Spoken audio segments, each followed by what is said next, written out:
لیے بچہ ہی رہتا ہے. بچہ رونے لگا اور کہنے لگا اے ماں مجھے اس حسن بصری تک ملا دے, وہ ابھی زندگی کے کچھ ایام باقی ہے, میں توبہ کرنا چاہتا ہوں, اللہ کے سامنے گڑ گڑانا چاہتا ہوں. انشاءاللہ ہم دعا کریں گے. ایک نوجوان تھا, ایک نوجوان آپ کی عمر کا بچہ تھا, زندگی بھر اس کے والد بہت پیسے والے تھے, اللہ تعالیٰ نے ہر چیز سے نوازا تھا ان کو. تو کسی حادثے میں ان کے والد کا انتقال ہو گیا. اب ظاہر سی بات ہے جب والد کا انتقال ہو جاتا ہے تو نوجوان ہوتا ہے. دیکھا اس نے 17-18 سال کی عمر میں کہ میرے والد چلے گئے, چند دن روتا رہا. کچھ دن گزرنے کے بعد دیکھا کہ میرے والد اب اس دنیا سے چلے گئے, اس مال کا حقدار تو میں ہوں, اس مال کا حقدار میں ہوں. تو پوری زندگی جتنی بچی ہوئی تھی اس نے نہ پڑھائی سیکھا نہ دینداری سیکھا. اس مال کو لے کر وہ عیاشی کرنے لگا, وہ نشہ کرنے لگا. ماں حیران تھی, ماں پریشان تھی. ایک مرتبہ ماں نے, حسن بصری کا دور تھا, حسن بصری رحمت اللہ علیہ کا دور تھا, اس ماں نے اس بچے کو لے کر گئی کہ حسن بصری یہ میرے گود میں ایسا بچہ پلا ہے جس کی ذمہ داری میرے ذمہ تھی, پر میں چاہتی کہ تم ان کو توبہ کرا دے, کسی طرح سے ان کو توبہ کرا دے تاکہ یہ توبہ کر لے اور صحیح زندگی گزارے جیسے ان کی باپ کی خواہش تھی. حسن بصری نے ایک بار سمجھایا, 2 بار سمجھایا, کئی دفعہ سمجھایا. تقریباً علماء لکھتے ہیں 10 سے 15 مرتبہ وہ عورت اس بچے کو ہر 6 مہینے میں لے کر جاتی تھی, اس کی اصلاح کرتی تھی. وہ سنتا اتنے اچھے سے تھا کہ ہاں انشاءاللہ اس کے بعد میں توبہ کروں گا, اب وہ غلطی نہیں دہراؤں گا. واپس سے وہ غلطی دہراتا تھا, واپس سے وہ ویسے ہی نشے میں عادی ہوتا رہا.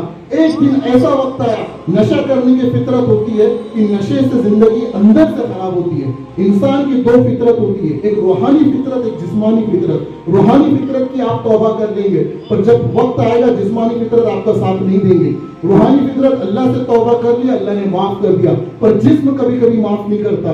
ظاہر سی بات ہے کہ جب نشہ انسان کی زندگی میں جاتا ہے تو اس کے لیور خراب ہو جاتی ہے, اندرونی پارٹس خراب ہو جاتے ہیں. ویسے ہی ہوا, آخری وقت آیا, وہ لڑکا اتنا مجبور ہوا کہ چلنے کے لیے بھی بھاری ہوا. وہ ماں کے پاس واپس لوٹ کر آیا. ماں نے پوچھا کہاں گئی وہ دولت؟ اس نے کہا کہ میں نے پوری عیاشی اڑا لی, کچھ بھی نہیں بچا.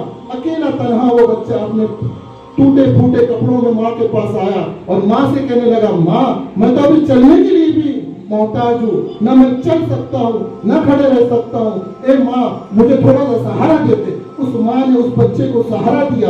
الحمدللہ وہ ماں ہوتی ہے, ماں کی جو تڑپ ہوتی ہے وہ اپنے اولاد کے لیے کبھی کمی کم نہیں ہوتی ہے. اس ماں نے اس بچے کو سہلایا, اس بچے پر رحم کیا اور اس بچے کا ذہن بنایا. اے بیٹے تو نے پوری زندگی تیری ڈال دی, پوری زندگی تو نے گناہوں میں ڈال دی, پوری زندگی تو نے نافرمانی میں ڈال دی, کیوں نہ اب آخری وقت آ گیا, اللہ سے توبہ کر لے, اللہ سے صلح کر لے, ابھی بھی وقت ہے کہ اللہ تجھے معاف کر دے گا. تو بچہ رونے لگا, وہ بچہ بچے کی طرح رونے لگا. بچہ کتنا بھی بڑا ہو جائے وہ اپنی ماں کے لیے بچہ ہی رہتا ہے. بچہ رونے لگا اور کہنے لگا اے ماں مجھے اس حسن بصری تک ملا دے, وہ ابھی زندگی کے کچھ ایام باقی ہے, میں توبہ کرنا چاہتا ہوں, اللہ کے سامنے گڑ گڑانا چاہتا ہوں. پوری زندگی میں نے ایسے ہی گزار دی, پوری زندگی میں نے نشے میں گزار دی, پوری زندگی میں نے عیاشی میں گزار دی. میں میرے باپ کا بھی حق ادا نہیں کر پایا, نہ میں میری ماں کا حق ادا کر پایا. اے میری ماں تو چلے جا حسن بصری کے پاس, ان سے میرے لیے التجا کر,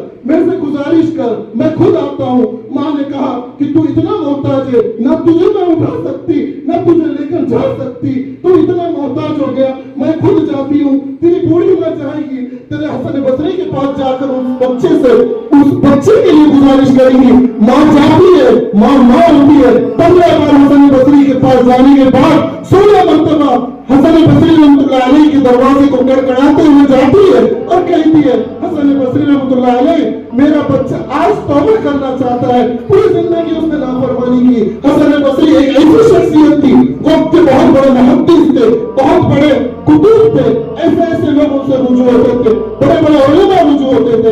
ایسا وقت آیا کہ حسن بصری نے کہا میرے درس میں تو 1000 لوگ بیٹھے ہیں, تیرے بچے کو 10 سے 15 بار میں نے سنایا, تیرے بچے کو 10 سے 15 بار میں نے سمجھایا, وہ سمجھنے کے قابل نہیں ہے, نہ ہدایت اس کی نصیب میں ہے. میں نے کہا میرے بچے نے اور بھی گزارش کی, حسن بصری سے کہا کہ میری روح نکل جائے تو حسن بصری سے کہنا کہ میری جنازے کی نماز پڑھائے. ماں نے یہ التجا کی, حسن بصری غصے میں آ گئے. تو ماں ہے, ماں تو کیسے ایکسپٹ کر سکتی ہے,